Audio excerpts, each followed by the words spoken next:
Joining us now for our brief and the review of some of the headlines of today's newspapers from around the world is Adefemi Akinsanya. Good morning, Adefemi. Good morning, Dr. Rubin. Happy Monday. Good morning, Vimbai. And good morning, Rufai. That's me. Hope you all had a wonderful evening. I think today is the day they will decide in Nigeria. I think they will. Well, today is when they formally, this week, yes, says they will present their candidate this week. Yes, today. I think they formally restart the process today. That's your brother, whom we have said will play at the coronation. You know, has don't be like raised an Dr. Bati, please. I'm not saying it's not. We will get back to that. Gentlemen, please. Let me tell the audience. Here we go. Vimbai, you have my sympathy. Some objections. I'm enjoying it. I suck it all in. I take it all in. No, but you know, they have been touting a candidate on social media. Have you seen? We'll talk about that I later. have seen him. We've seen him. He's handsome. Okay, well, didn't want to say it. Good morning to you viewers. Let me tell you. Let me tell you what's happening around the world. Good morning, viewers. Let us begin in Iran with its warning that it will retaliate against any attack by the United States. Now, that is as at least 538 people have been killed and 10,000 more arrested across 100 Iranian cities as anti-government protests enter their third week.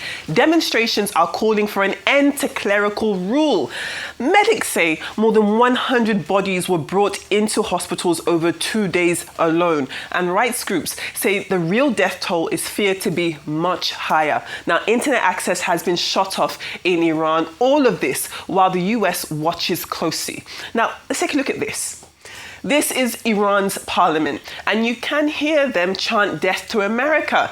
All of those chants were heard within the building as its speaker warned that if the US were to attack, Israeli and US military bases and shipping centers in the region would also be considered legitimate targets, escalating tensions on both sides. Now, US President Donald Trump did post on Truth Social. He said that the United States stands ready to help as Iran is looking at freedom. At the beginning of the weekend, Trump was asked about his plans for Iran. Let's take a listen to what he had to say. So Iran's in big trouble. It looks to me that the people are taking over certain cities that nobody thought were really possible just a few weeks ago. We're watching the situation very carefully. I've made the statement very strongly that if they start killing people like they have in the past, we will get involved. We'll be hitting them very hard where it hurts. And that doesn't mean boots on the ground, but it means hitting them very, very hard where it hurts. Meanwhile, Iran's Attorney General said anyone protesting could be charged as an enemy of God. Now, in Iran, that's a crime that carries the death penalty, as well as the fact that Supreme Leader Ayatollah Ali Khamenei dismissed demonstrators as seeking to please Donald Trump. Notably, the protests were sparked in Tehran, the Iranian capital, by soaring inflation and economic hardship. And in response to the unrest, Qatar, Emirates, and Turkish Airlines have cancelled flights to Iran. Meanwhile, US President Donald Trump has warned that Cuba will no longer receive Venezuelan oil or financial support, insisting Havana must strike a deal with Washington or face further economic pressure. Now, Trump made the statement on his Truth Social, and essentially he goes on to say that Cuba has lived for many years, but really the crux of what he's saying is that no more oil or money will be going to Cuba, and he is urging the Cuban government to make a deal, you see on the bottom there, make a deal before it's too late. Another threat. Meanwhile, economists warn that a prolonged cut in Venezuelan oil supplies could worsen fuel shortages and economic strain in Cuba, where power outages and inflation are already major challenges. It is worth noting that Cuba has long relied on subsidized oil supplies from Venezuela, which have helped keep the island's energy system running amid economic hardship and heavy US sanctions. Now, Cuba's president, Miguel Diaz-Canel, has hit back at threats from the United States. He's said to President Trump, he's declared his country a free island. He says, no one tells us what to do. Cuba is ready to defend the homeland to the last drop of blood. Very, very strong words there. Essentially, he's saying they're not going to bow to pressure. Now, the president posted this on X. He, as I just read, said that no one is going to tell Cuba what to do and that it is ready to defend itself, its homeland, until the last drop of blood. Now, in response to the Cuban president's message, Trump has urged Havana again to negotiate a deal with Washington. Cuba has historically imported most of its fuel from Venezuela and Mexico, and Trump's warning that Venezuelan oil and financial support would be stopped is seen by Havana as economic coercion. Now, Cuba's foreign minister, his name is Bruno Rodriguez, he added that Cuba has not received compensation for security services from other countries and retains the right to buy fuel from willing suppliers. He also accused the United States of criminal behavior that threatens global peace. Now, let's leave all of that aside and come over to the African continent, well, really to the other side of the world. Nigerian President Bola Ahmed Tinubu, he is now in the UAE capital of Abu Dhabi for the 2026 edition of the Abu Dhabi Sustainable Week. Now, the annual summit, initiated by the UAE's president, that's Mohammed bin Zayed Al Nahyan, promotes global discussions on sustainability. It will be held from the 12th of January today until the 18th, next Monday. And the year's summit theme this year is the Nexus of Next, all systems go. Essentially, world leaders, policymakers, and industry experts are expected to come together and accelerate sustainable development and socio-economic progress. Well, that brings to the end our World Brief. But before we go to our newspapers, let's take a look at some global electoral calendars for the month of January. Now, in West Africa, we've just seen Benin has completed its parliamentary elections, and they took place on the 11th of January, just yesterday. Now, Myanmar, just underneath there, is in the middle of a phased general election with a second round also on the 11th, which was yesterday, and a final phase later this month on the 25th. Uganda is up next. They are voting for presidential and legislative elections on the 15th of January this week. And over in Europe, you've got Portugal heading to the polls to elect a new president.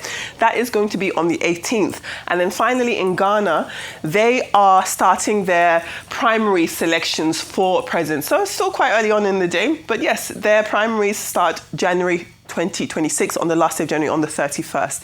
Now, let's take a look at our newspaper headlines from across the world. As ever, we begin with the front page of This Day. And This Day leads this morning with the reports that state governors marked Armed Forces Remembrance Day by honouring fallen heroes and praising President Bola Ahmed Tinubu's commitment to improving the welfare, the motivation and equipment of the military. Now, the Senate President Godswill Akpabio also said that the National Assembly is working with the executive to restore peace, while governors have been urging unity, calm and continued support for security efforts nationwide.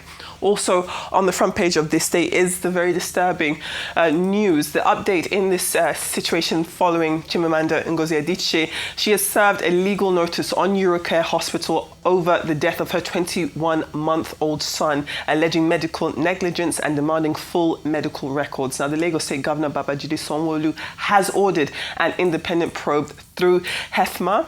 He is also assuring transparency and sanctions if culpability is established. Let's take a look at the Punch this morning.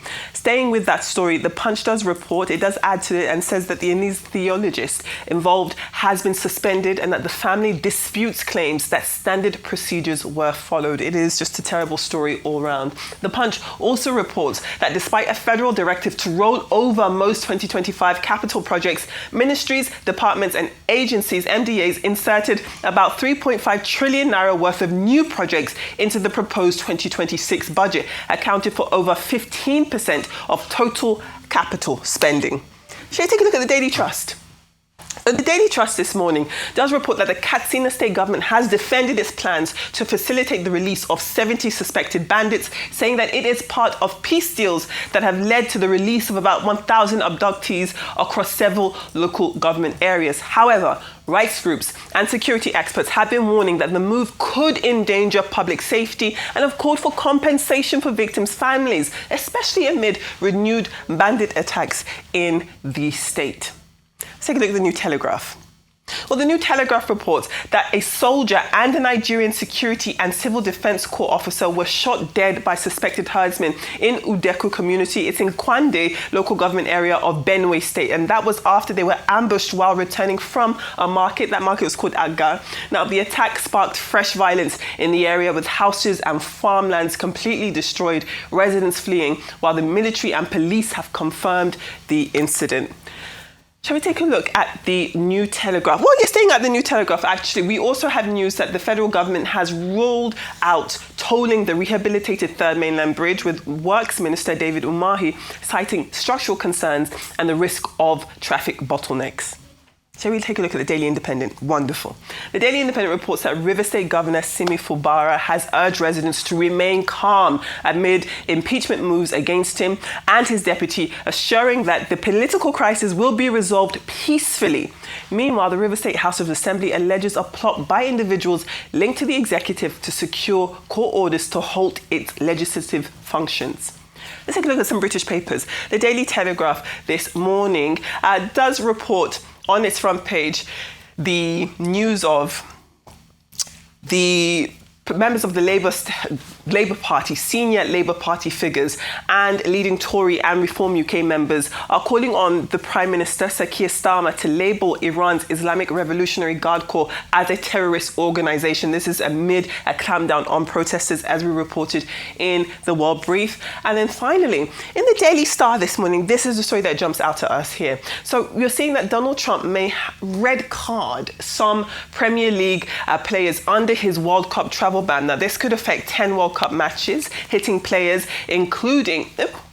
officials and fans, including Manchester United ace Amad Diallo, who was from Ivory Coast, and also it could affect Senegal and Everton midfielder Iliman Ndiaye, who are both countries who are suffering on this partial ban into the United States. You also have the likes of Iran and Haiti, both countries who have qualified for the World Cup, who are also facing a total travel ban into the United States. There was conversation about how certain categories would be exempted, but as such, we haven't heard clear distinction for World Cup participants. So we'll just have to see what happens. But that was your World Brief and your newspaper review. Love to hear your thoughts. Okay, real quickly, Iran. See, I think people should not be deluded. Trump saying he will come help the protesters, it's not that he believes in freedom too much. It's the same thing they did in Venezuela. They are resource in Iran and they want to control things. I'll take you back historically. This was how the Americans did in '53 when they removed Mossadegh. After Mossadegh left, they brought in the Shah because the Shah was amenable to them. And when they had the Shah there, after the Shah, the Iranians grew weary of the Shah. So what happened in '79? There was a revolution. He left, Khamenei came in, and he had this high-handed, sort of like autocratic rule in Iran, with the Ayatollahs and the likes. It's all about interest. What are the interests? There's oil, there's mineral, there's geopolitics. They want supremacy in that area. You see, the Iran and Israel that is fighting today, under the Shah, Iran and Israel were very big allies. In fact, you had some of the Israelis, be in charge of security in Iran. The Israeli security forces used to share intelligence with Iran. So all of this is part of Trump's idea of America trying to capture the world. He feels he has gotten a leg in the Western Hemisphere. And now he's looking at the possibility of, okay, if I can settle this Iran debacle, because if you remember, the Iran incident when you had the student crisis and, what happened in '79 really affected Jimmy Carter. Till today, some Americans will not forgive Jimmy Carter for that. So it's just Trump saying, let me assert my authority once again. This protest is here. And that's why I think Reza Pahlavi's son has been talking. In fact, they've been chanting his name and all of that. Yes. So all of that is going on. But there's also another side to it that the crackdown has started. A lot of people are being killed, and that's why they're talking in the UK. And in fact, it's not only the Labour Party executives are saying, proscribe IRCG, the Iranian Revolutionary Guards. In fact, people like Togan Hart was seen on Sky yesterday also muting that same idea. So I'm just giving a back context. Yes, America, they will come out and say they love freedom. It's not all about freedom. In the end, it's about what they can gain, and they feel that once they get in there, they will be able to, lead what is happening in Iran, just like they've done in Syria. As long as America has somebody that is loyal to them in power in the Middle East or other areas, I mean, they're very content with it. So that's just it. And as regards Venezuela, I'm sure you're seeing what they're now doing by extension to Cuba by saying, no, you're not going to get oil, you have to come through with us. They've also muted Cuba. Because after the Bay of Pig invasion failed, because this same thing they did to Venezuela, they tried to do it to Cuba in the 60s, but the Bay of Pig invasion failed. They were rounded in 62. The Bay of Pig invasion failed. They were rounded by, what's his name now? I forget his name now. The founding father of Fidel Castro. Fidel Castro. They were rounded by Castro, and because of that, it led to the Cuban nuclear crisis where, Khrushchev said, let me put in some nuclear weapons there so that it will deter the Americans. This was exactly also what they did with Salvador Allende, where they used Augusto Pinochet and they took over Chile. So as long as their person is there, this is in America, they said the one for, as long as their person is there, they don't have problems. They never had problems with Augusto Pinochet. Salvador Allende was legally elected in Chile then in the 60s. Exactly the same playbook. So let's not be deluded. We will see how all of this will pan out. Absolutely. And I mean, to echo those sentiments, we're almost seeing a resurgence of some type of a neo-Cold War coming up, especially when you dissect the alliances. And you see that although not as direct as they may have been during the Cold War, there were those relations, those ties with the then USSR, where Cuba is involved. Venezuela's own ties were after Cold War, but it's still that sphere of influence. And you also can't negate the fact that there's a direct attack being made on Russian influence that continues to spread globally. And this is sparking, I don't know what we will call this particular one, because it's not quite a Cold War, but it's not a full-blown war either. But tensions continue to heat up. And we're seeing a huge resurgence of, shall we say, regime change to U.S. preferential leadership, which looks like what's going to emerge in Iran. I watched Reza Pahlavi speak on Fox News yesterday, and he was speaking about how, the streets in Iran are being named after Donald Trump because Obama failed them, Biden failed them. And this is a gentleman, as much as he's positioning himself as the next potential leader to succeed his father, who is the Shah, who was deposed 47 years ago. He hasn't been back to Iran in 47 years, but from the United States, where he's addressing the media and he's encouraging people to hit the streets from social media, he has not been back to his country, yet he's positioning himself to be the next leader to come and take over. And I just pray that in all of this, the true will of Iranians will be what will prevail. If they are done with the regime of the Ayatollah, I hope that whatever follows is not something that will be imposed by them, especially by an American-Israeli alliance, so to speak. Very quickly, in the morning, I didn't get a chance to comment on Chimamanda Adichie and all going on, especially as a mother. The first point I wanted to make is that there was reference made to Atlantis Pediatric Hospital, which is run by Dr. Uwaje and is a fantastic establishment. Yes. And I believe that's where the young man had first been taken to before being transferred for further procedures. And I just want to highlight that as much as the topic of conversation is negligence, there are facilities such as that, and a woman led by a woman, pediatrician, Dr. Uwaje, who do take special care with children. And are not indicted in this particular investigation, which shows that they did all that they possibly could. So yes, there is the aspect of negligence, but there are also some facilities that did their best in all good conscience, and you're just trying to balance that. Okay, I'll start with local stories and take maybe one or two foreign stories.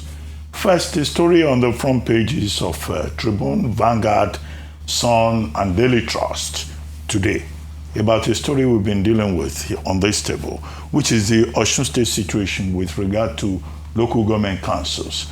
The latest story that I have seen is that the Osun State government has now filed a case at the Osun State Magistrate Court in Osogbo, suing the United Bank for Africa and 4 of its officials, and alleging that they have opened illegal accounts on behalf of the local governments, which is in contravention, they claim, of the Osun State Local Government Administration Law, Edict. as it were, at the state level. And, I think that it's very embarrassing that we are on this matter. We have been on this matter of Osun State and the local councils since February 2025, with the two parties, PDP and APC, fighting each other on over which is the legitimate authority to run those local councils. I think President Bola Ahmed Tinubu, we have now reached a point where the president himself has to act as a statesman. He had a similar situation in Lagos State many years back under the Obasanjo administration. He should put his feet down and resolve the problem. How can you have a local government, in a government, in an administration that is talking about local government autonomy, and then for political reasons, this crisis has lingered. It will be almost an additional year by next month. I think the matter calls for the intervention of President Bola Ahmed Tinubu. As for UBA, where they've been taken to cover, a bank is looking for business and they will do business. If you want to open an account, they are not likely to be looking at politics. They will look at the customer. But there is still that subsisting problem in Osun State. The second local issue that I would like to talk about is I saw a story that commissioners that have already been removed by President Bola Ahmed Tinubu from the upstream regulatory agency and from the midstream and downstream regulatory agency are still going to work.